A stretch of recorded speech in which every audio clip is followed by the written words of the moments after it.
नमस्कार दोस्तों, नमः शिवाय। जीवन ज्योति चैनल में आप सभी का हार्दिक स्वागत करती हूं। दोस्तों, आज की वीडियो होगी मातृ विसर्जन के विषय में, अर्थात सास का श्राद्ध कैसे करें, माता का जो श्राद्ध होता है जो कि 9वीं तिथि पर किया जाता है, उसके क्या नियम है, संपूर्ण नियम, श्राद्ध करने का नियम और सुबह से लेकर जो भी नियम हमें करने हैं वो सारे नियम, श्राद्ध का भोजन कैसे बनाएं, कैसे हम ब्राह्मण भोज कराएं, वो सारी बातें आप लोग जानेंगे। मेरी एक बहन का प्रश्न था कि दीदी इस पर वीडियो बनाइए, सास का श्राद्ध कैसे किया जाता है। दूसरा उनका प्रश्न था कि पितृपक्ष में क्या क्या खाना चाहिए। आइए पूरी बातें समझ लेते हैं।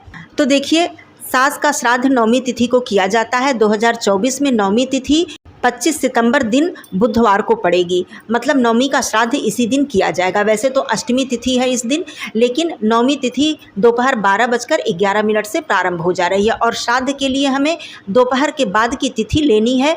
तो हम जब भी श्राद्ध करते हैं तो दोपहर के बाद जो तिथि हमें प्राप्त होती है उसी तिथि का श्राद्ध उस दिन करते हैं। तो 9वीं तिथि का श्राद्ध हमें 25 सितंबर दिन बुधवार को करना है। अब चलिए बात करती हूँ श्राद्ध की। तो जो भी बहनें अपने सास का श्राद्ध करेंगी उन लोगों का जो पितृपक्ष के पहले दिन से नियम होता है कि उन्हें बालों को नहीं धुलना होता है, सिंदूर नहीं लगाना होता है, नए वस्त्र नहीं धारण करने होते हैं, श्रृंगार नहीं करना होता है। अब सास के जब श्राद्ध का दिन आता है, अर्थात 9वीं तिथि आती है, उससे पहले उन्हें प्रतिदिन तर्पण इत्यादि करना चाहिए और संध्या के समय दीपदान करना चाहिए पूरे 15 दिनों तक। तो अब 9वीं तिथि जब आती है तो सुबह सवेरे आप स्नानादि कर लें, स्वच्छ वस्त्र धारण करें, अपने रसोई घर को साफ कर लें। यहाँ पर मैं ये बता दूं कि श्राद्ध का भोजन परिवार में कोई भी सदस्य पहले ग्रहण नहीं करता है, न ही बच्चों को देना चाहिए। सबसे पहले ब्राह्मण भोज कराए बिना आपको वह भोजन किसी अन्य को नहीं देना चाहिए। इसके लिए ये उपाय है कि यदि आपके घर में छोटे बच्चे हैं, स्कूल जाना है, या फिर कोई ऐसा है जो बुजुर्ग है, बीमार है, उनके लिए कुछ बनाना है, तो आप पहले ही अलग से बना दें और उन्हें दे दें। फिर उस पात्र को और रसोई घर को साफ करके आप श्राद्ध का भोजन बनाना शुरू करें। मैंने पहले भी वीडियो में बताया है, सारी जानकारी दी है, लेकिन मैं फिर से सारी बातें बता रही हूँ। तो ये सारे कार्य करके अब आप श्राद्ध का भोजन बनाना शुरू करें। श्राद्ध के भोजन में मुख्य रूप से अपने पितरों के पसंद के भोजन तो ज़रूर ही बनाने चाहिए और ख़ास करके पूड़ी और खीर ये पितरों के लिए ज़रूर बनाना चाहिए। पितृपक्ष में भी आपको, चाहे आप प्रतिदिन बना पाएँ या फिर आप एक एक दिन गैप करके, या पूरे पितृपक्ष में 2-4 दिन आप लगातार बना दें, लेकिन श्राद्ध के दिन, मातृ विसर्जन के दिन, पितृ विसर्जन के दिन और अपने पितरों की तिथि के दिन तो आपको पूड़ी खीर ज़रूर बनाना चाहिए। साथ में आप पकौड़े बना सकते हैं, जो कि उड़द के जो बड़े होते हैं ये बहुत महत्वपूर्ण होते हैं। कढ़ी बहुत महत्वपूर्ण होती है श्राद्ध के भोजन में। तो ये सारी चीज़ें बनाएं और साथ में अपने पितरों के पसंद की चीज़ें बनाएं।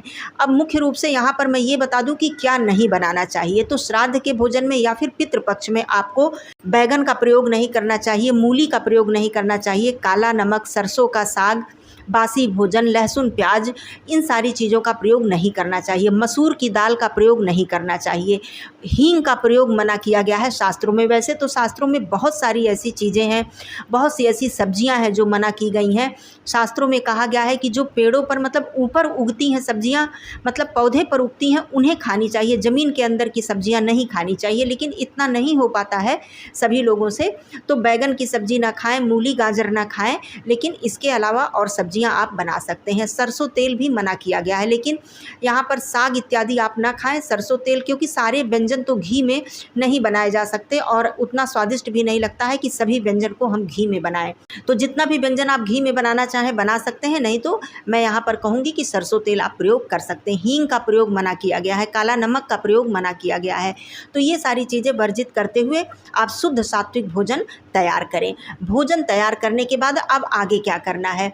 तो देखिए, यदि आपकी सास सुहागन दिवंगत हुई हैं तो आपको सुहागन ब्राह्मणी को बुलाकर भोजन कराना चाहिए। मातृ श्राद्ध में ब्राह्मणी भोज कराना चाहिए और पितृ श्राद्ध में ब्राह्मण भोज कराना चाहिए, ये नियम है।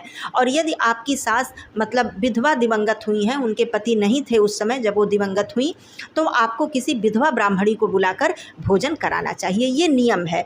लेकिन यदि ब्राह्मणी नहीं मिल पाती, क्योंकि ब्राह्मण तो आसानी से मिल जाते हैं, लेकिन ब्राह्मणी किसी के घर आकर मतलब भोजन करना थोड़ा सा दिक्कत होती है। मैं ये जानती हूँ कि ब्राह्मणी आसानी से नहीं मिल पाती हैं। तो नहीं यदि मिल पाती हैं तब आपको पूरा सूखा, मतलब सीधा पूरा अनाज का दान करना है, वस्त्र इत्यादि सब कुछ। लेकिन जो जब मिल पाती हैं तो उसके लिए मैं बता रही हूँ, उसके बाद जब आपका भोजन तैयार हो गया, और श्राद्ध का जो कार्य है ये दोपहर के बाद से करना चाहिए। तिथि भी मैंने बता दी कि 12:11 पर शुरू हो रही है। सबसे पहले आपको ये कार्य करना है कि पंचबली निकालनी है। पंचबली अर्थात 5 अंश में भोजन आपको अलग अलग पत्तल में, दोने में, पात्र में निकालना होता है। कौवे के लिए, चींटी के लिए, कुत्ते के लिए, गौ माता के लिए और देवताओं के निमित्त। तो देवताओं का जो अंश होता है वो भी हम गौ माता को अर्पित कर देते हैं, क्योंकि गौ माता में सभी देवी देवता का वास होता है। पंचबली निकालने के बाद पितरों से प्रार्थना करनी चाहिए कि जो भी मुझसे हो पाया, जो भी मेरा सामर्थ्य है, श्रद्धा भाव से मैं आपको अर्पित करती हूँ, स्वीकार कीजिए, मेरे यहाँ पधार कर आप भोजन ग्रहण कीजिए। इस तरह से आप कौओं के लिए भोजन डाल दें, कुत्तों के लिए भोजन रख दें, चींटियों के लिए आप कहीं पेड़ पौधे के पास भोजन रख दें। ये सारा कार्य करने के बाद आपको अगियारी करनी चाहिए। अगियारी मतलब आहुति के माध्यम से अपने पितरों को भोजन समर्पित करना चाहिए। तो आप गाय का उपला हो या फिर आम की लकड़ी हो, उस पर हवन, कोई हवन का पात्र हो, उसमें जलाकर और सबसे पहले अग्नि देवता के निमित्त आप 5 आहुति डाल दें। अग्नि देवता को प्रणाम करके फिर ओम पितृ देवताभ्यो नमः, इस तरह से खीर और पूड़ी की आहुति आपको देनी चाहिए, पितरों का स्मरण करते हुए, उनके मंत्रों का जप करते हुए।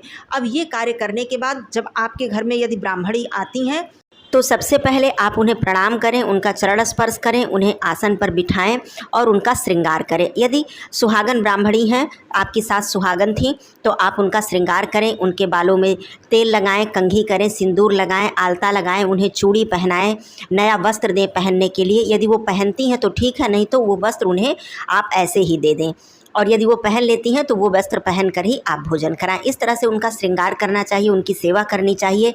उसके बाद उनको प्रेम से भोजन कराना चाहिए, श्रद्धापूर्वक बिठाकर भोजन कराना चाहिए। भोजन कराने के बाद भी आपको दान जरूर करना चाहिए। ऐसा नहीं है कि ब्राह्मणी भोज आपने करा दिया तो आप दान ना निकालें। दान आप फिर भी निकालें। सूखा जो दान होता है, जिसे कि सीधा कहते हैं, सीधा और संपूर्ण श्रृंगार की सामग्री का दान करें, वस्त्र का दान करें, उस पर दक्षिणा रखें और उन्हें देकर आप प्रेम से उन्हें विदा करें। तो इस तरह से ब्राह्मणी को भोजन कराना चाहिए। और यदि विधवा ब्राह्मणी हैं तो आप उन्हें नए वस्त्र दे दें। भले ही आप श्रृंगार न करें, लेकिन आदरपूर्वक और बाकी कार्य करके आप उन्हें भोजन कराएं।